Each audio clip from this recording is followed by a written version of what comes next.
Rick is rarely framed as a villain within his own narrative.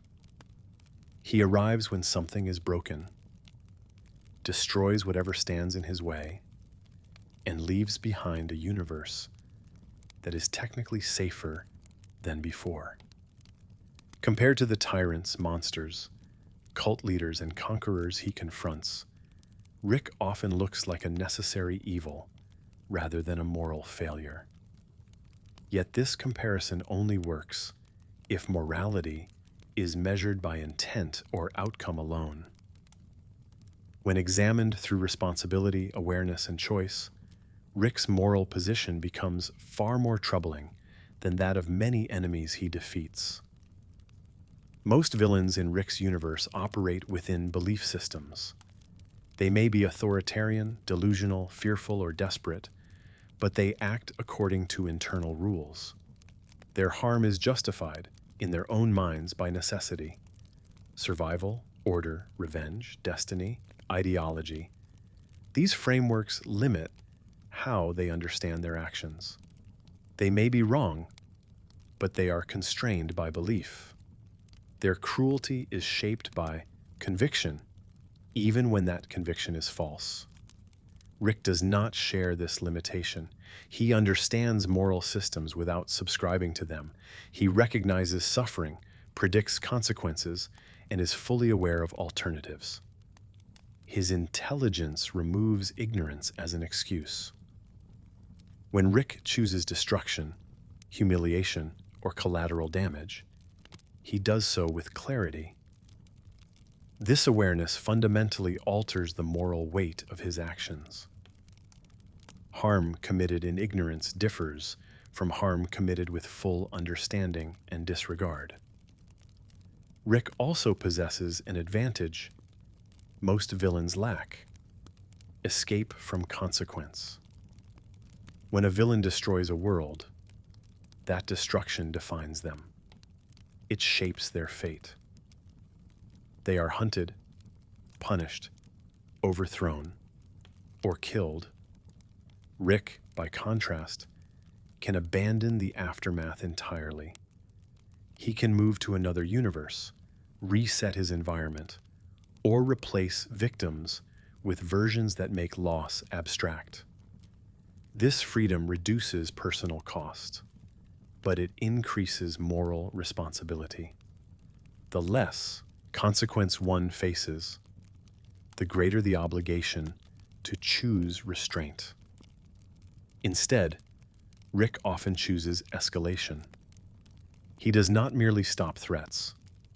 He annihilates them in ways that extend beyond necessity. Enemies are not defeated so much as erased, humiliated, or rendered meaningless. Entire systems collapse because Rick finds it easier than engaging with complexity. Innocents are sacrificed not because there is no alternative, but because alternatives require patience, cooperation, or emotional investment, things Rick avoids. What separates Rick most sharply from his villains is not scale of destruction, but relationship to others. Villains treat people as obstacles or resources within a cause. Rick treats people as tools within convenience. Family, allies, and bystanders are interchangeable parts in his problem-solving process. Emotional bonds exist only insofar as they do not interfere with momentum. When they do, they are dismissed, manipulated, or weaponized. Rick's nihilism is often mistaken for moral humility, but it functions more like moral immunity. By claiming that nothing matters, Rick exempts himself from accountability while continuing to shape outcomes that profoundly matter to others. This is not neutrality. It is abdication. Refusing to acknowledge moral stakes does not erase them. It merely removes internal resistance to causing harm. Villains often believe they are right. Rick believes that being right is irrelevant. This difference is crucial. Belief can be challenged. Ideology can collapse. Rick's position cannot be argued with because it rejects the premise of argument. He is not convinced by morality because he understands it too well to take it seriously. That makes him uniquely dangerous. A villain can be reasoned with if their beliefs are exposed as flawed. Rick has no belief to dismantle. Rick's interventions also leave a distinctive trail of unresolved damage. Villains usually reshape worlds into stable, if oppressive, systems. Rick leaves behind fragmentation. Power vacuums traumatize survivors, broken institutions, and unresolved grief follow him from universe to universe. Because Rick leaves rather than rebuilds, the cost of his actions compounds invisibly. Harm persists without accountability. The show frequently contrasts Rick's efficiency with the emotional cost paid by others. Morty, in particular, absorbs the moral weight Rick refuses to carry. Each time Rick chooses the fastest solution, someone else inherits the consequences. This outsourcing of moral burden allows Rick to remain functional while those around him fracture. Villains often shoulder the emotional weight of their actions, even when they deny guilt. Rick distributes it. This does not make Rick the most evil character in the series. He is not driven by cruelty for its own sake. He does not seek domination, worship, or conquest. But morality is not measured only by intention. It is measured by restraint, accountability, and willingness to choose less harmful paths when they exist. Rick repeatedly fails these tests, not because he cannot do better, but because he does not want to. Rick's intelligence ensures that he always knows there is another way. His power ensures that he could take it. His nihilism ensures that he rarely does. That combination, capacity, awareness, and refusal, is what makes his moral position so precarious. Villains are dangerous because they believe too strongly. Rick is dangerous because he believes in nothing while acting anyway.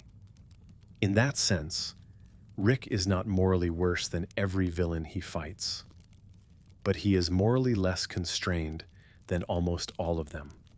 His harm is quieter, broader, and harder to confront because it hides behind competence and inevitability. He does not demand allegiance or obedience. He simply moves through worlds, leaving damage that no one can hold him accountable for. Rick defeats villains. He dismantles threats.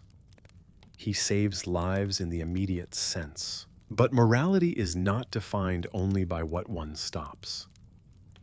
It is defined by what one is willing to become in the process, and what one refuses to consider along the way. Rick's greatest moral failure is not that he causes suffering. It is that he understands it perfectly, recognizes alternatives, and still treats restraint as optional. That places him in a category more unsettling than most villains, a character who knows better, can do better, and chooses not to, because nothing forces him to care. And that is why the question lingers. Not whether Rick is evil, but whether unchecked intelligence without moral obligation can ever be anything else. That lingering question reshapes how Rick's encounters should be read retroactively.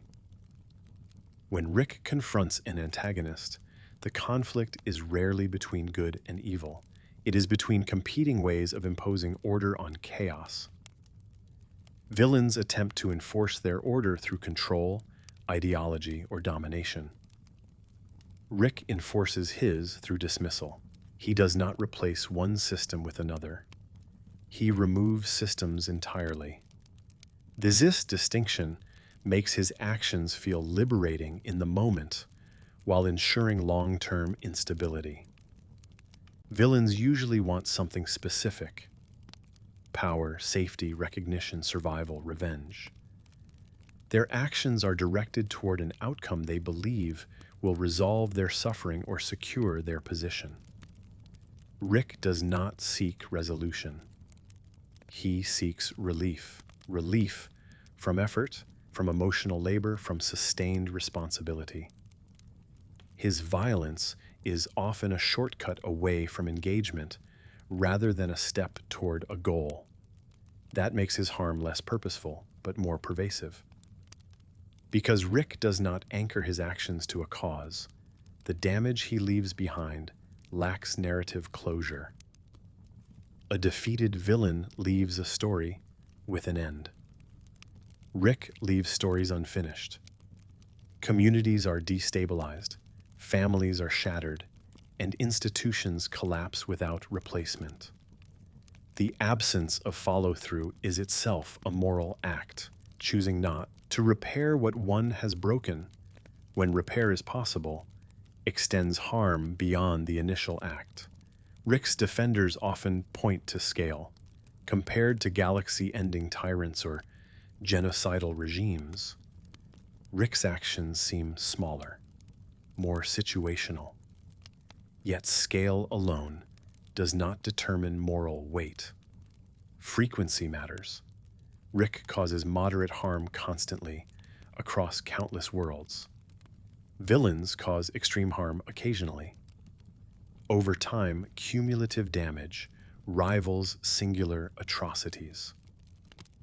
Rick's footprint spreads thinly but endlessly. Another critical difference lies in consent. Villains often rule through force, but they establish expectations. Those under their control understand the rules, even if they are unjust.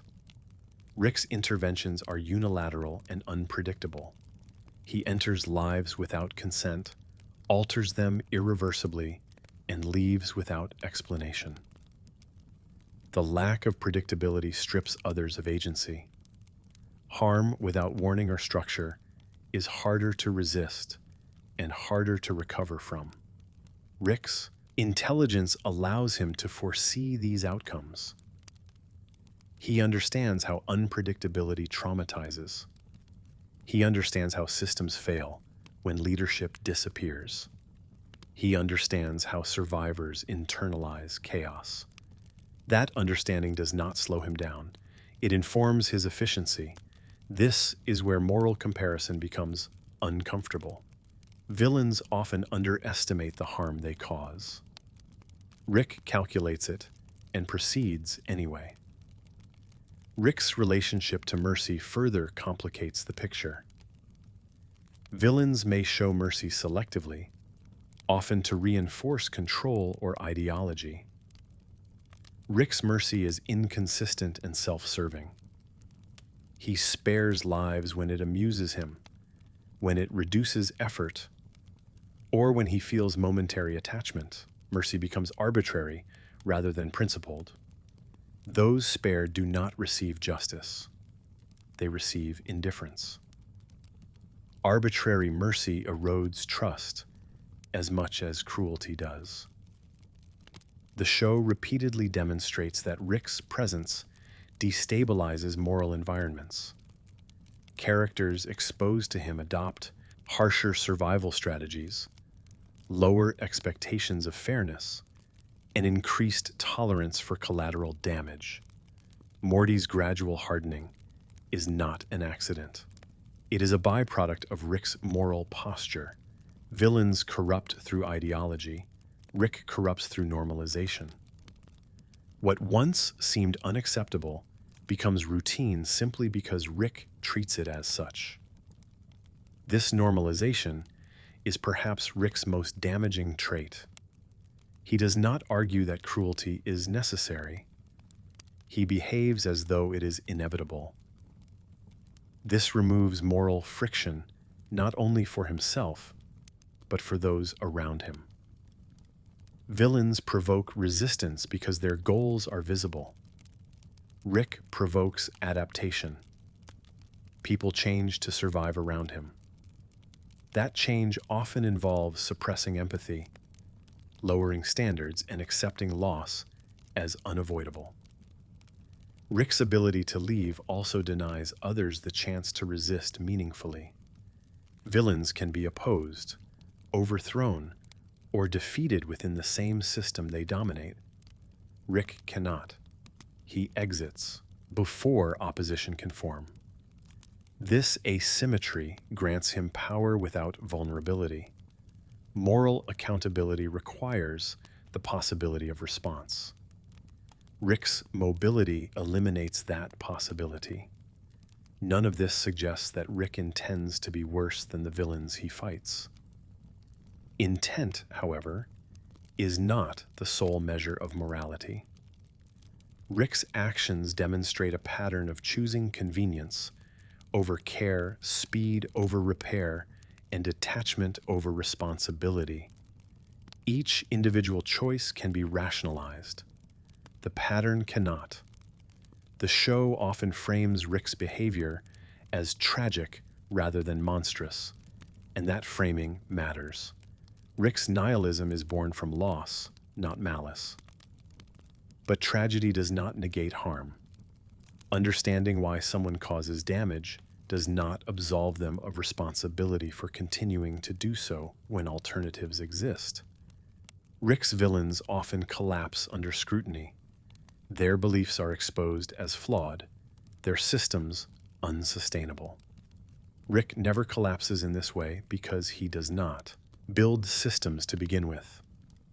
He moves through them like a solvent, dissolving structure without replacing it.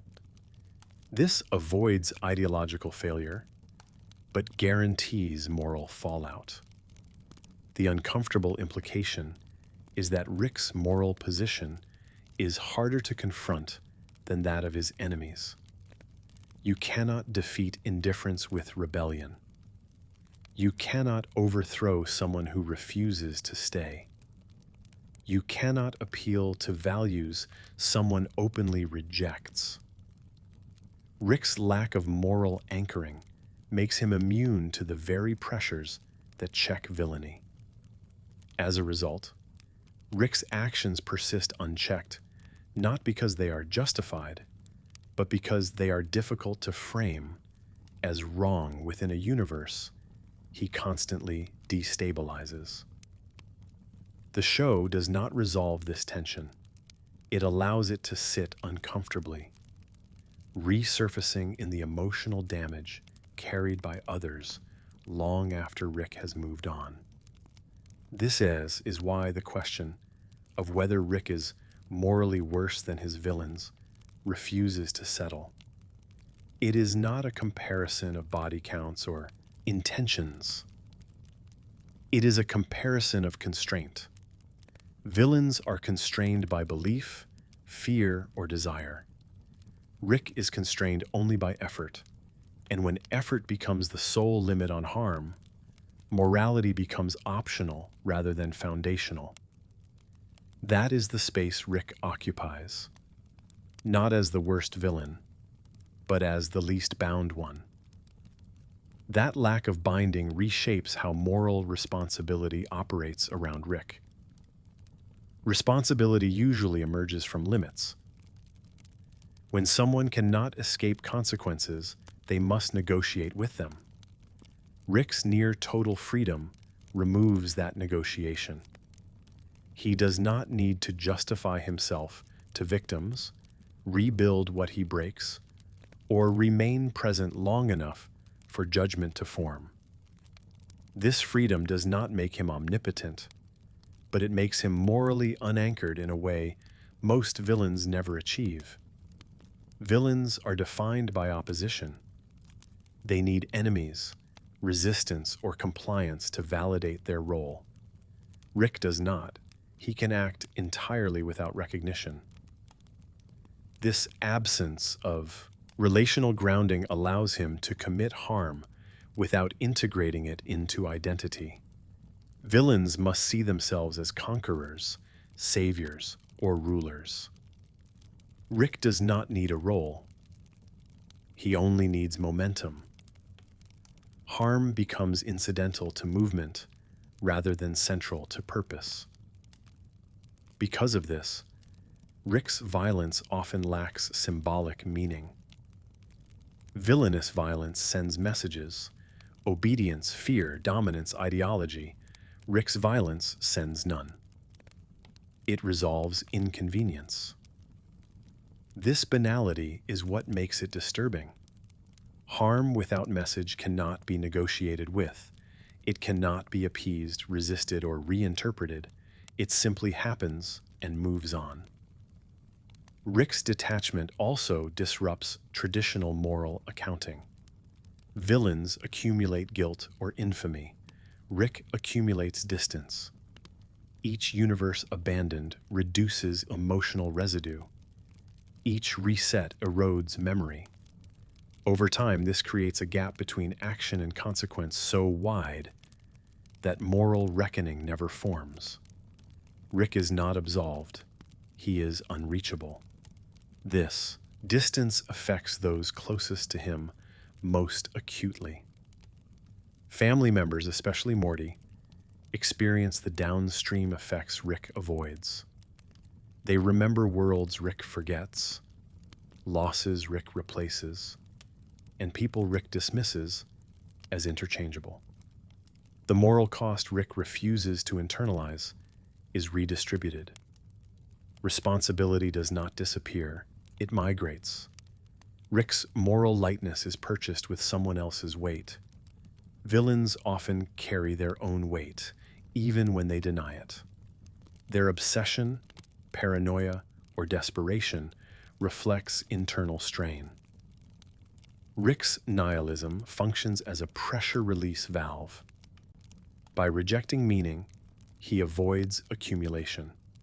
This makes him more functional, but also more dangerous. He can repeat harmful patterns indefinitely without internal collapse. Villains burn out. Rick persists. Persistence without reflection creates scale. Not dramatic scale, but temporal scale. Rick's actions ripple across countless timelines, not as singular catastrophes, but as ongoing erosion. Trust erodes, stability erodes, expectation erodes. Worlds do not explode, they fray. This kind of damage is harder to detect and harder to reverse. Rick's awareness of this erosion is not absent, it is compartmentalized. He understands systems well enough to know what he leaves behind. His refusal is not ignorance, but prioritization. He prioritizes forward motion over backward repair. Repair requires staying. Staying invites accountability.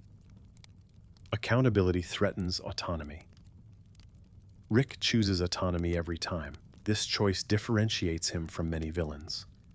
Villains often cling to power because they fear losing control.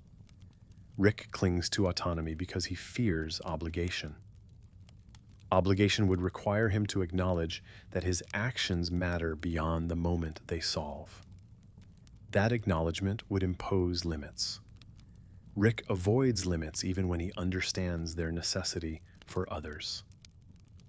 Rick's relationship with Mercy further exposes this pattern. Mercy, when principled, creates expectation and trust. Rick's mercy is inconsistent and opaque. It does not signal values, it signals whim. Those spared by Rick are not protected. They are temporarily ignored. This uncertainty creates anxiety rather than relief. In moral terms, arbitrary mercy destabilizes as much as cruelty. Villains often rule through fear, but fear has structure. It teaches survival strategies. Rick's unpredictability teaches nothing. There is no pattern to learn, no rule to follow, no behavior that guarantees safety. This erodes agency. People cannot adapt meaningfully to chaos that has no logic. Rick's chaos has logic, but it is private. Others cannot access it. Rick's intelligence compounds this harm. Because he understands systems, his disruptions are precise. He breaks load-bearing structures rather than surface features. He collapses economies, hierarchies, and identities with surgical indifference. Villains may destroy cities. Rick destroys frameworks. Rebuilding frameworks takes generations. Rick leaves before rebuilding begins. The show repeatedly contrasts this with Rick's own insistence that nothing matters. This insistence is not descriptive, it is defensive. It protects Rick from having to acknowledge that his actions shape futures he refuses to inhabit. Villains imagine futures they want to rule. Rick refuses to imagine futures at all. This refusal absolves him internally while ensuring others inherit uncertainty. Moral comparison becomes difficult precisely because Rick does not fit villain archetypes. He does not seek domination, legacy, or validation. He seeks freedom from entanglement.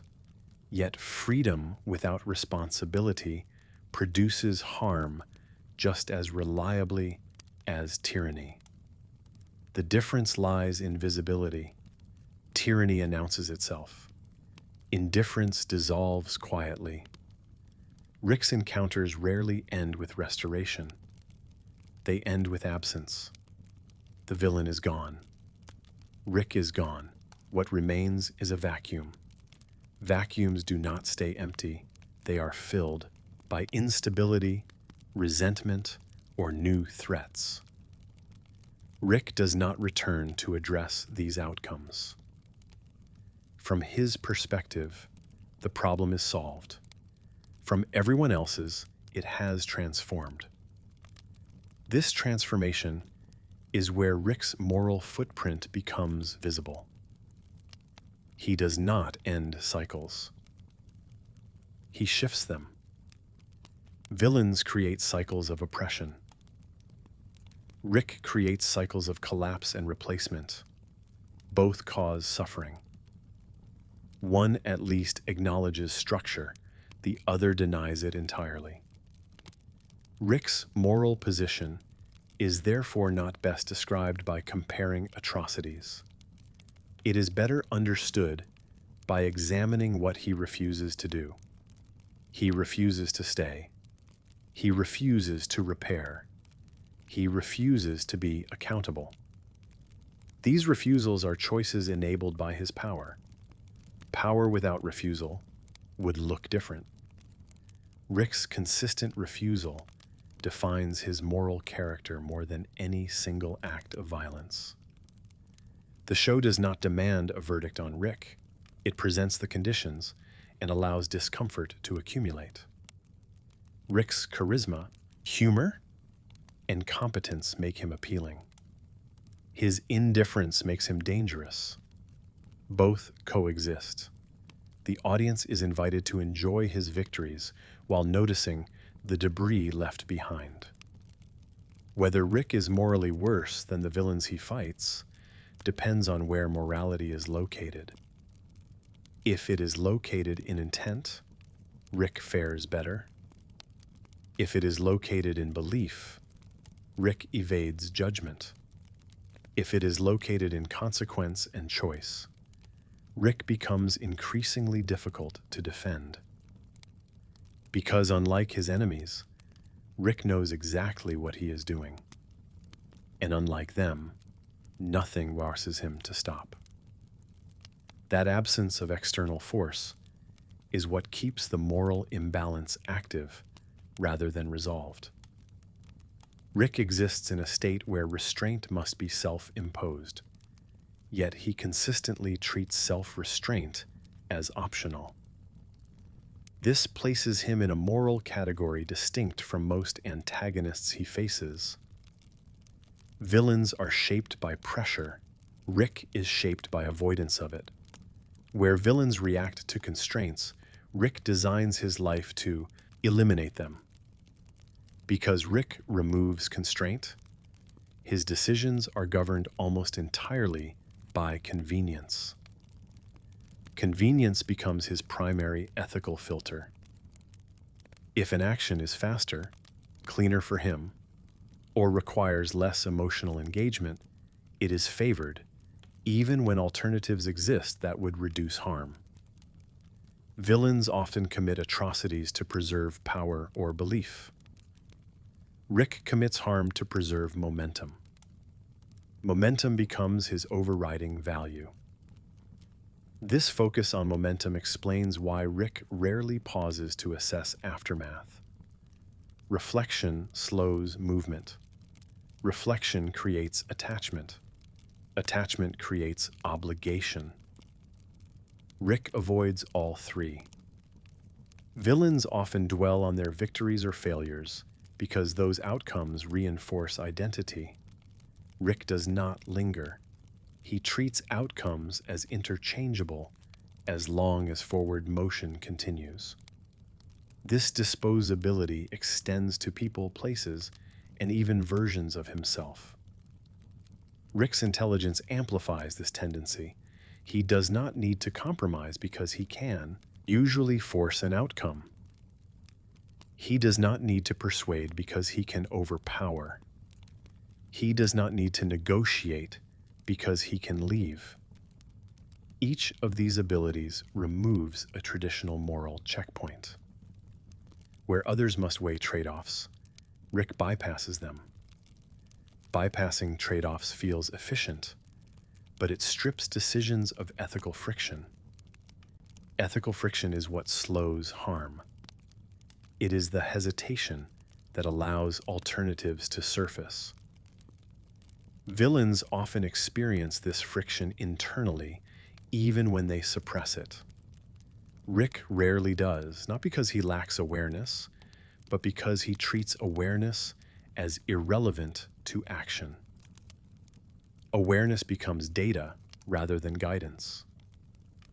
Rick's refusal to treat awareness as binding is one of the clearest ways he diverges morally from his enemies. Villains justify harm because they believe it is necessary.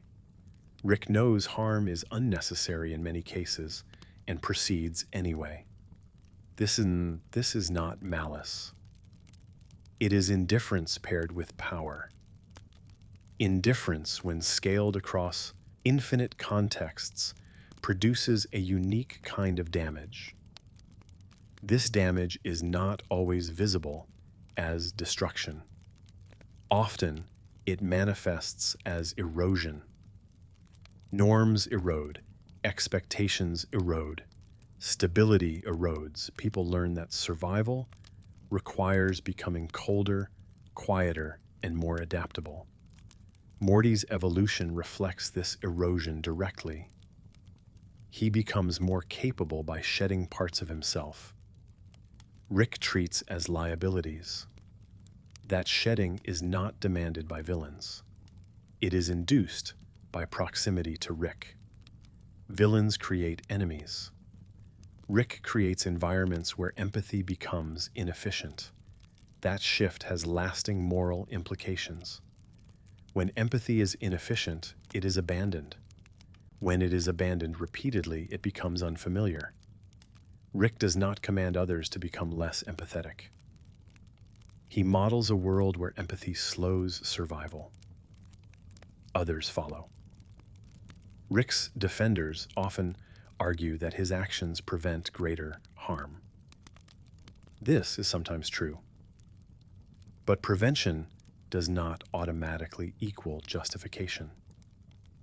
Preventing one catastrophe by causing many smaller ones still accumulates moral weight. Rick rarely accounts for cumulative harm. He treats each intervention as isolated. Villains often see their harm as part of a grand narrative. Rick sees harm as incidental noise between tasks. Incidental harm is harder to confront because it lacks intention. Yet intention is not required for responsibility. Rick's repeated choice to ignore incidental harm transforms it into a pattern. Patterns imply agency. Agency implies accountability. Rick's power ensures that accountability never arrives externally. This absence of accountability also affects Rick's self-concept. Without resistance, there is no correction. Without correction, there is no recalibration. Rick's worldview remains static, not because it is correct, but because nothing forces it to change. Villains are often confronted by failure. Rick escapes it. Escape preserves identity at the cost of growth. Rick's refusal to grow morally contrasts sharply with his constant technical innovation. He evolves tools endlessly while leaving values untouched. This imbalance allows him to solve increasingly complex problems with increasingly outdated ethical assumptions. Over time, that gap widens. Capability outpaces conscience. The result is efficiency without care. The show repeatedly positions Rick as someone who could choose differently. Moments of hesitation, regret, or restraint appear briefly, then are abandoned. These moments matter because they confirm possibility. Rick is not incapable of moral consideration. He simply refuses to sustain it. Sustaining it would require staying present with consequences. Villains often cannot imagine alternatives to their behavior. Rick can. This difference intensifies moral responsibility. Choice matters most when options exist. Rick's universe is defined by options. His refusal to engage with the least harmful ones is not forced. It is selected. Rick's mobility also ensures that harm remains unchallenged. When he leaves, those affected must adapt without recourse. There is no villain to overthrow, no tyrant to depose, no ideology to dismantle. There is only absence. Absence offers no resolution. It offers only adaptation. Adaptation often involves becoming harder.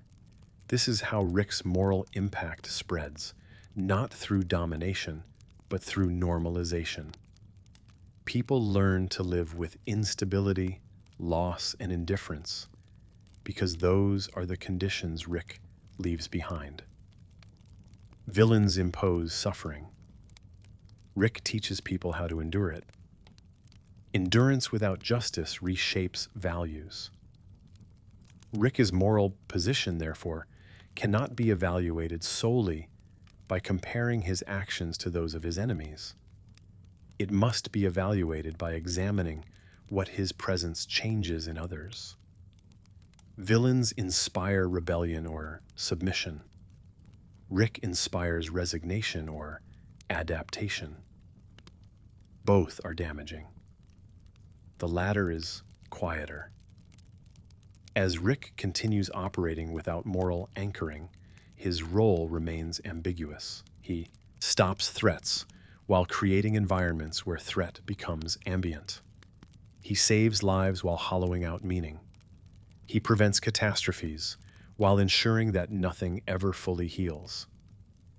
This is not the portrait of a traditional villain. It is something more diffuse.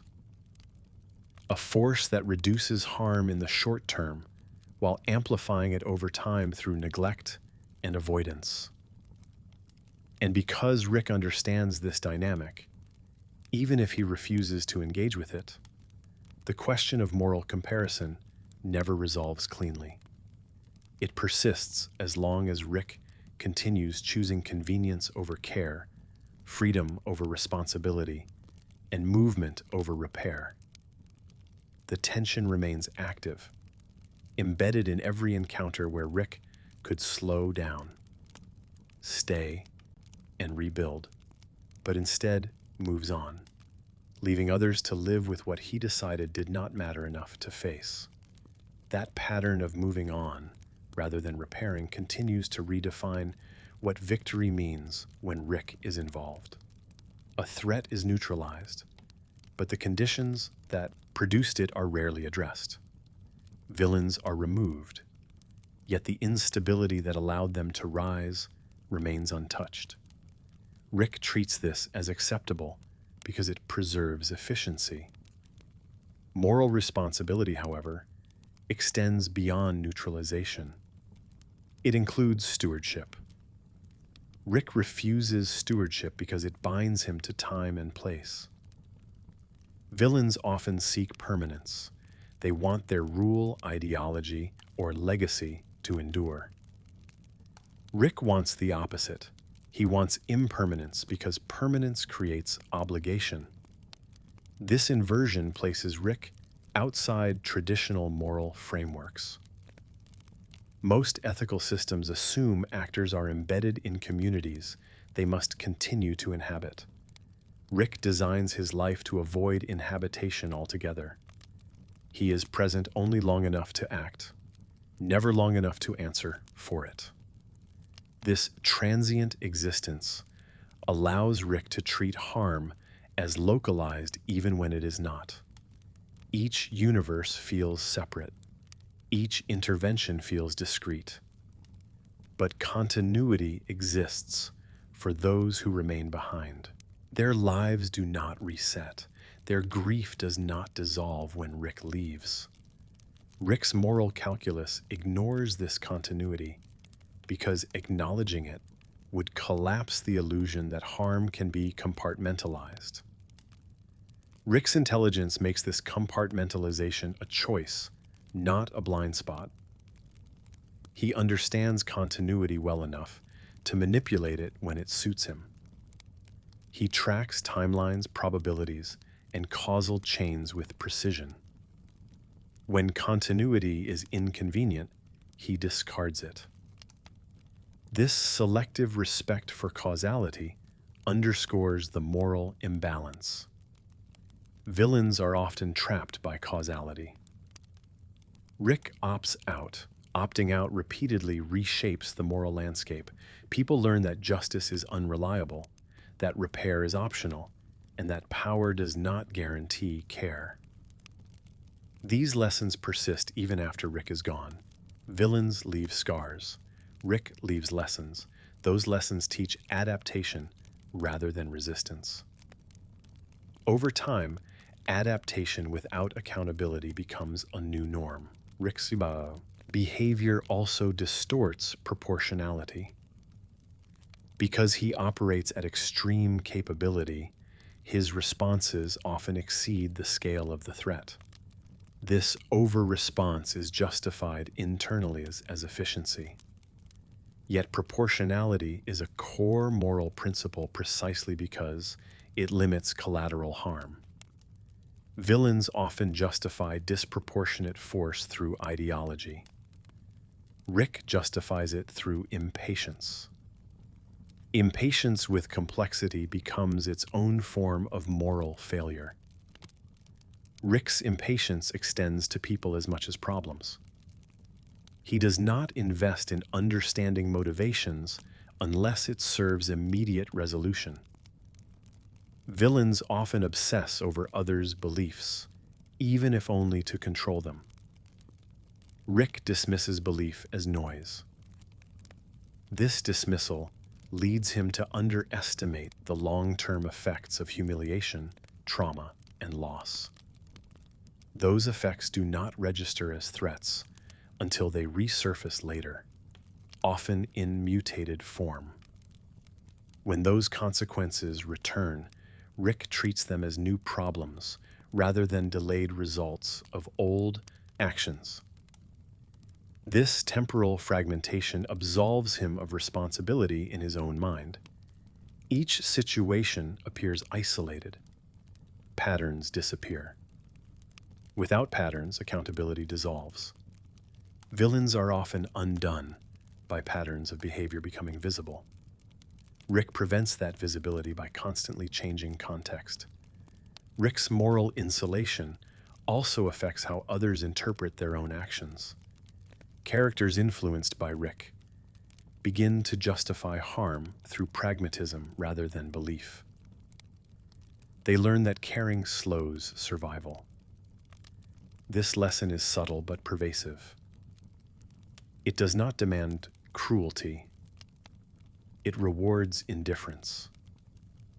Over time, this reward structure reshapes values. The show frequently depicts this erosion through humor and absurdity, but the underlying mechanism remains consistent. Rick's presence lowers the cost of detachment. Detachment becomes adaptive. Once detachment is adaptive, empathy becomes expendable. Villains demand obedience. Rick incentivizes disengagement.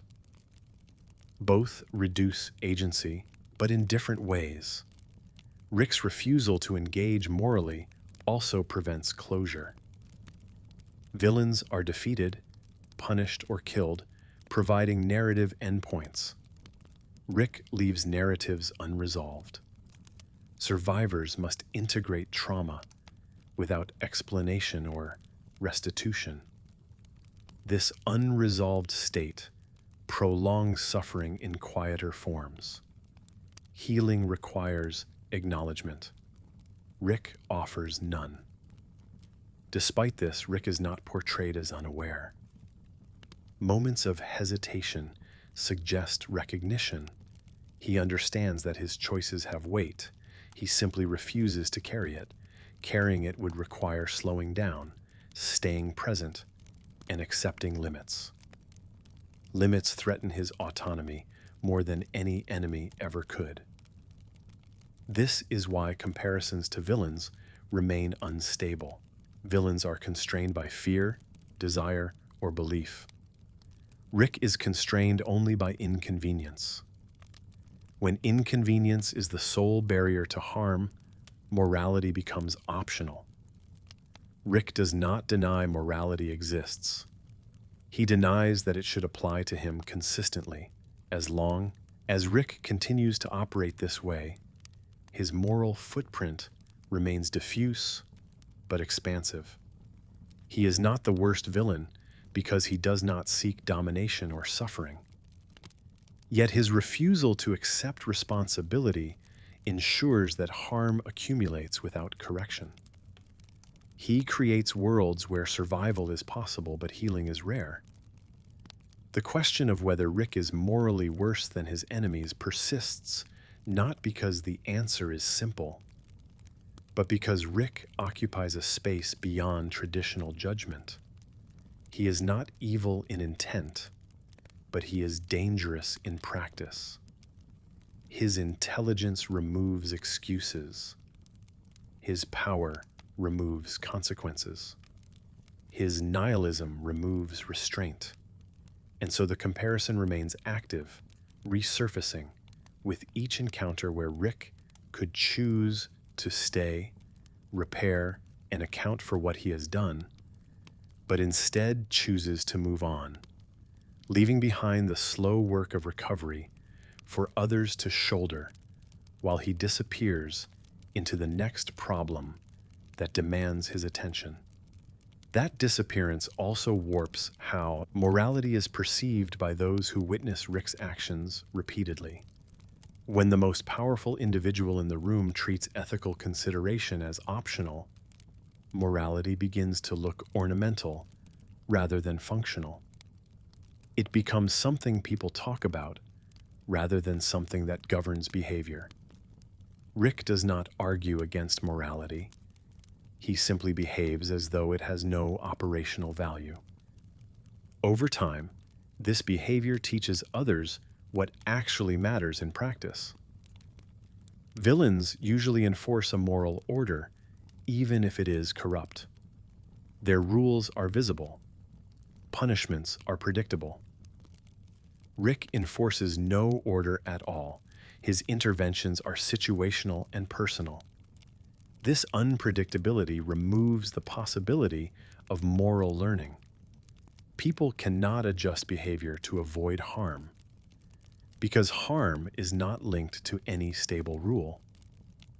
Survival becomes reactive rather than strategic. That reactivity erodes agency more effectively than overt oppression.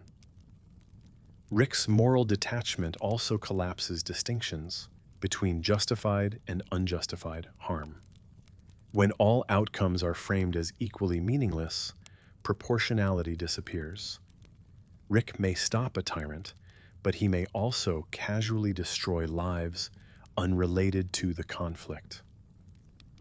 The narrative difference between those actions collapses internally for him, even if it remains obvious to others. This flattening of moral significance is not neutral. It favors speed and convenience over care. The flattening becomes especially visible in how Rick treats bystanders. Villains often ignore bystanders or view them as collateral within a larger goal. Rick does not even grant them that status. They are background variables, part of the environment rather than participants. Their suffering does not register as tragedy or necessity. It registers as static. Static can be ignored. This depersonalization allows Rick to operate without emotional friction, but it strips others of moral recognition entirely. Rick's intelligence makes this depersonalization efficient. He abstracts people into probabilities, obstacles, or costs. Abstraction is useful for solving complex problems, but it becomes dangerous when applied universally. Villains may dehumanize enemies through ideology. Rick dehumanizes everyone through indifference. The scope is broader, even if the intent is less overt. This universal abstraction also affects how Rick perceives responsibility. Responsibility usually arises from recognizing others as morally relevant. When people are treated as interchangeable, responsibility dissolves. Rick does not feel obligated to repair harm because the harmed are replaceable in his mental model. Replacement becomes a moral shortcut. If loss can be swapped out, grief becomes unnecessary. This logic protects Rick, but it invalidates lived experience for everyone else. Villains rarely possess this kind of replacement logic. Their worlds are finite. Loss matters because it cannot be undone. Rick's access to infinite alternatives undermines the moral gravity of loss. Yet infinity does not erase particular suffering. It only makes it easier to ignore. Rick's refusal to treat singular lives as irreplaceable marks a fundamental ethical divide between him and most of his enemies. Rick's casual approach to replacement also prevents reconciliation. Villains who survive defeat may be forced into negotiation or compromise. Rick never negotiates because he never needs to. He does not remain long enough for reconciliation to become relevant. This forecloses the possibility of moral repair. Harm remains unacknowledged, unresolved, and unintegrated. The show often frames this as efficiency, but efficiency without accountability creates moral drift. Each time Rick chooses not to repair, not to explain, not to stay, the distance between action and responsibility widens. Over time, that distance becomes normalized. Rick's behavior stops appearing extreme because it becomes expected. Expectation dulls outrage. This dulling effect is one of Rick's most corrosive influences. Villains provoke fear or hatred, which can galvanize resistance. Rick provokes exhaustion. People stop expecting fairness or restoration. They lower their moral demands to match what seems survivable. Lowered demands reshape ethical baselines. What once felt unacceptable becomes routine.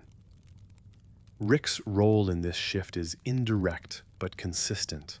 He does not preach nihilism. He models it. He demonstrates that caring is inefficient and that disengagement is rewarded. Others internalize this lesson because it works, at least in the short term. Survival improves, meaning erodes. The trade-off becomes invisible because it unfolds gradually. Rick's moral position, therefore, cannot be assessed solely by tallying harm. It must be assessed by examining the environments his behavior produces. Those environments are marked by instability, lowered expectations, and adaptive detachment. Villains create fear-based environments. Rick creates environments where indifference becomes rational. This rational indifference is more difficult to confront than overt cruelty. Cruelty can be opposed. Indifference offers no handle. There is no ideology to dismantle, no leader to overthrow, no system to reform. There is only absence. Absence resists intervention because it offers nothing to push against. Rick's awareness of this absence is implied through his occasional moments of hesitation. He understands that staying would require him to engage with aftermath. He understands that engagement would impose limits. Limits would restrict movement. Movement is his highest value. That value overrides all others, including those he understands intellectually but refuses to prioritize. Villains often cling to power because they fear losing control. Rick clings to freedom because he fears obligation. Obligation would require him to recognize that his actions bind him to others in ways he cannot escape without moral cost. Rick prefers a universe where costs can always be externalized. This externalization defines his moral signature. Harm is not denied, it is displaced. Grief belongs to others. Repair belongs to others. Memory belongs to others. Rick carries none of it unless forced. This asymmetry allows him to continue functioning without collapse. It also ensures that collapse happens elsewhere. As long as Rick continues operating in this mode, moral comparison remains unsettled. He is not driven by hatred or domination, yet his choices consistently privilege convenience over care. He prevents certain catastrophes while enabling a broader climate of erosion. Villains threaten worlds. Rick hollows them out. The show allows this tension to persist without resolution, because resolution would require Rick to accept limits he has spent his life avoiding. Until that happens, each encounter with a villain becomes another data point in an ongoing pattern. Rick stops someone worse in the moment, then leaves behind conditions that make worse inevitable in another form. This cycle does not end because it is not a mistake. It is a strategy that values freedom from consequence above all else, even when the cost of that freedom is distributed across countless lives Rick will never see again. And as long as that strategy remains intact, the question of moral comparison continues to resurface, not as a verdict, but as an unresolved pressure that follows Rick wherever he goes, embedded in the damage that persists after he is gone. That pressure accumulates most clearly in the contrast between what Rick could do, and what he consistently chooses not to do. His intelligence gives him access to solutions that minimize harm, preserve structure, and allow recovery. He understands systems well enough to stabilize them rather than erase them. The fact that he rarely chooses these paths is not a limitation of ability, but a rejection of obligation. Obligation would require sustained presence. Sustained presence would require Rick to accept that his actions bind him to others in ways he cannot simply abandon. Villains often become trapped by their own systems. Their power requires maintenance. Their ideology demands loyalty. Their authority creates enemies who eventually challenge them.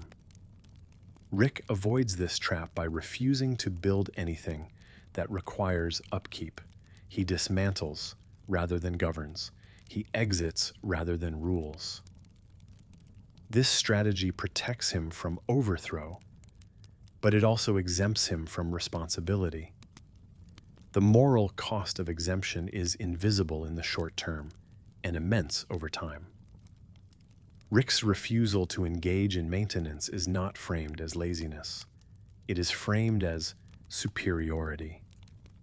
He considers maintenance beneath him, a task for those who cannot simply move on.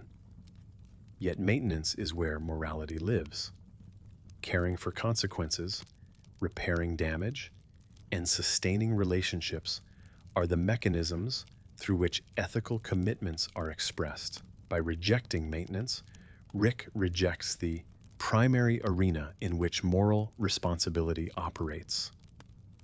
This rejection also explains why Rick's occasional moments of compassion feel so unstable. When he shows restraint or care, it appears exceptional rather than structural. It does not signal a value system. It signals a mood. Villains who show mercy often do so according to rules that can be learned and anticipated. Rick's mercy cannot. It arrives and disappears without explanation. This unpredictability does not create hope. It creates anxiety. Those affected never know whether restraint will return. Rick's moral inconsistency is therefore more destabilizing than consistent cruelty. Cruelty can be resisted, prepared for, or escaped. Inconsistency erodes trust. Trust requires expectation. Rick denies expectation by design. His actions teach others that nothing about his behavior can be relied upon except its self-serving logic. This lesson forces others to become more guarded, more detached, and more willing to prioritize survival over care. Over time, this dynamic reshapes moral ecosystems. People exposed to Rick learn that investing emotionally is inefficient. They learn that attachment increases vulnerability. They learn that survival requires adaptability rather than principle. These lessons persist after Rick leaves. Villains may destroy structures, but Rick alters incentives. Altered incentives reshape behavior long after the original cause is gone. Rick's moral footprint thus extends beyond direct harm. It includes the behavioral shifts he induces in others. Morty's gradual transformation is the clearest example, but it is not unique. Characters who survive Rick often emerge less idealistic, less trusting, and more pragmatic. This pragmatism is not framed as evil. It is framed as necessary. Necessity becomes the new moral justification, replacing belief or ideology. Villains often rely on necessity as well, but their necessity is usually tied to survival within a system they cannot escape. Rick's necessity is self-imposed. He chooses environments where detachment is rewarded, and then treats that reward structure as proof that detachment is correct. This circular logic shields him from moral challenge. The world adapts to Rick, and Rick uses that adaptation to justify his behavior.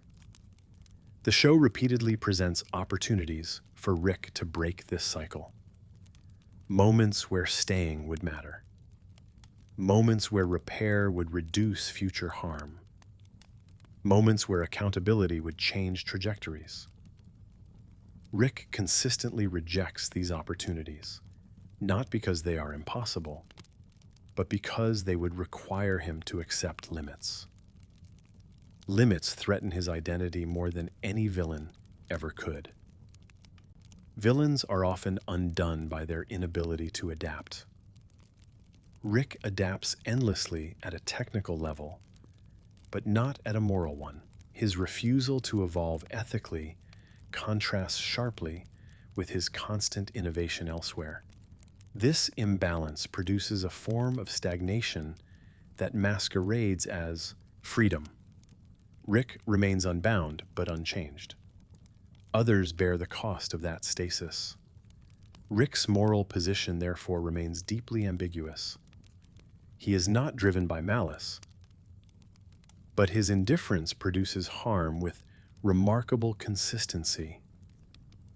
He is not constrained by belief, but that freedom allows him to bypass restraint entirely.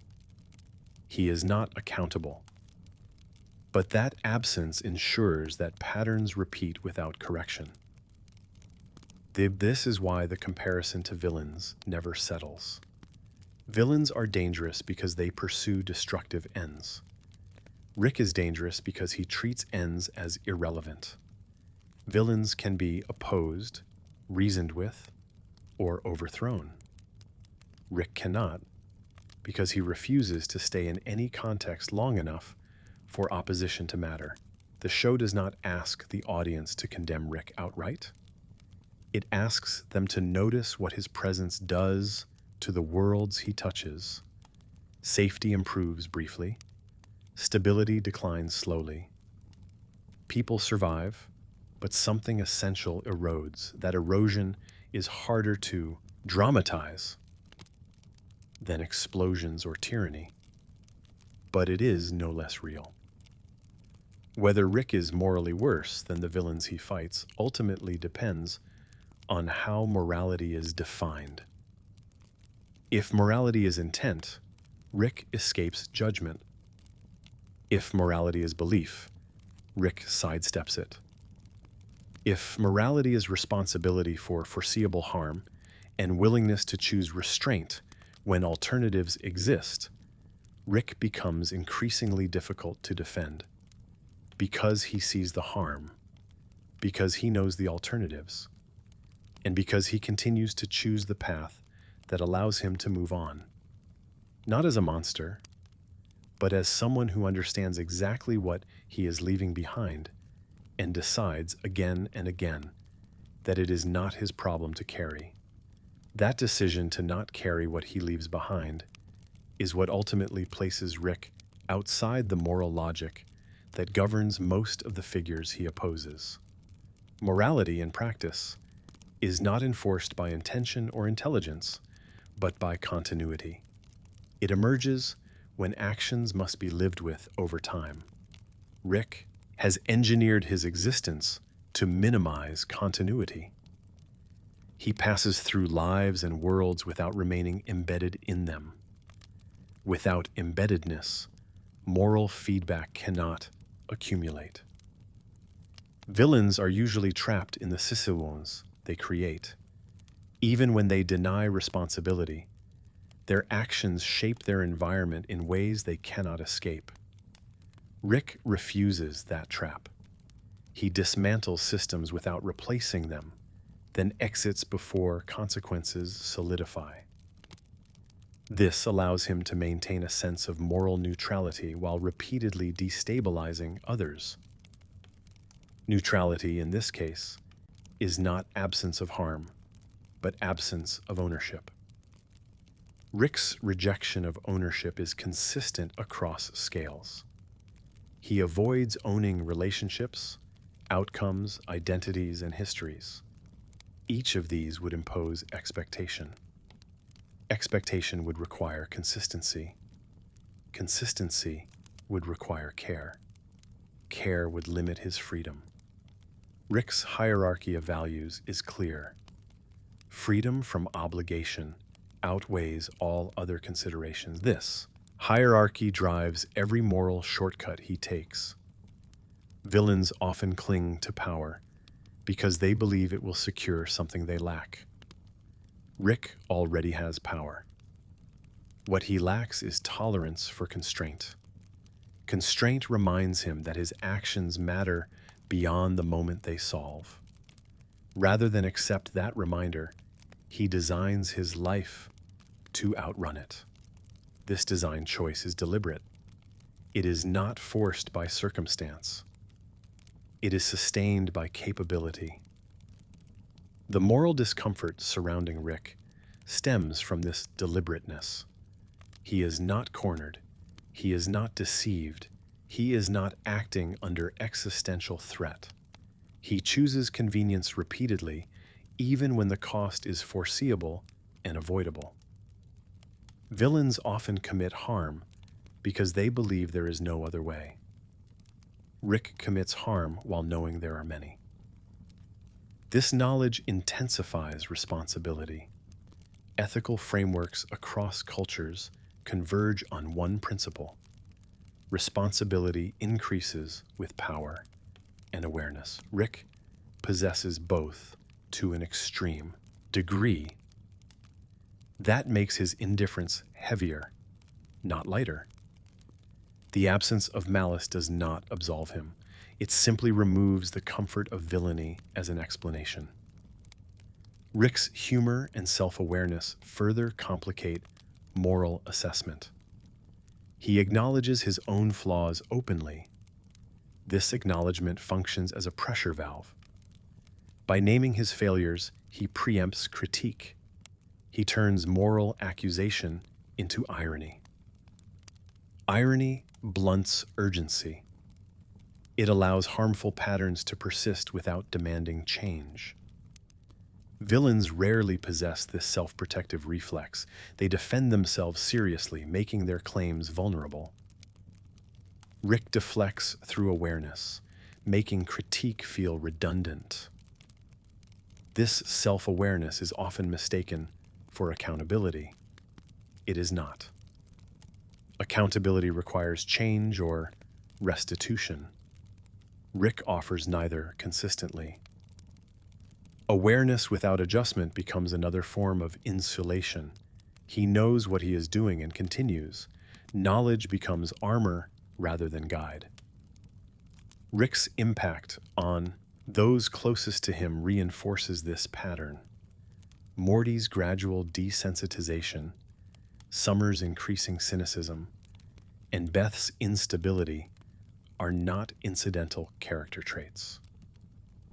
They are adaptive responses to prolonged exposure. Each learns that emotional engagement invites pain without resolution. Each learns that survival requires alignment with Rick's pace rather than resistance to it. These lessons persist even when Rick is absent. Villains often rally opposition. Rick creates dependency. People adapt to his presence because resisting him is inefficient. Adaptation does not require agreement. It requires compliance with reality. Rick's reality rewards detachment. Over time, detachment spreads. This diffusion of values is slower than conquest, but more enduring. Rick's refusal to engage in repair is particularly telling. Repair is where moral growth occurs. It requires acknowledging harm, listening to those affected, and accepting limits. Rick avoids repair because it slows him down and binds him to the past. Yet the past does not disappear when he leaves. It accumulates elsewhere. His avoidance shifts moral labor onto others who are less equipped to bear it. Villains often rule through fear, but fear can be confronted. Rick rules through absence, and absence cannot be fought. There is no target, no ideology, no regime to dismantle. There is only the lingering damage of decisions made and abandoned. This makes Rick's moral footprint harder to contain. It spreads through adaptation rather than domination. The show's refusal to resolve this tension is intentional. Rick is not meant to be judged easily. He exists as a stress test for moral reasoning. How do you evaluate someone who prevents catastrophes while causing erosion? Someone who saves lives while hollowing out meaning? Someone who understands morality perfectly and refuses to treat it as binding? The comparison to villains ultimately exposes a limitation in how villainy is usually defined. Villainy assumes intent, belief, or desire. Rick operates without those anchors. His harm emerges from preference rather than passion. Preference is harder to oppose because it does not demand justification. It simply persists. Rick's greatest moral failing is not that he causes harm, but that he structures his life to avoid being changed by it. Villains are often destroyed by the consequences of their actions. Rick avoids consequences so effectively that his actions never transform him. Others transform instead. This asymmetry allows harm to repeat without internal resistance. Whether Rick is morally worse than the villains he fights remains unresolved because the question itself exposes a deeper issue. Moral systems rely on shared reality, continuity, and accountability. Rick exists outside those systems by choice. As long as he continues to do so, he will remain difficult to classify and harder to challenge. Not because he is beyond morality, but because he has learned how to live as if morality only applies to those who cannot leave.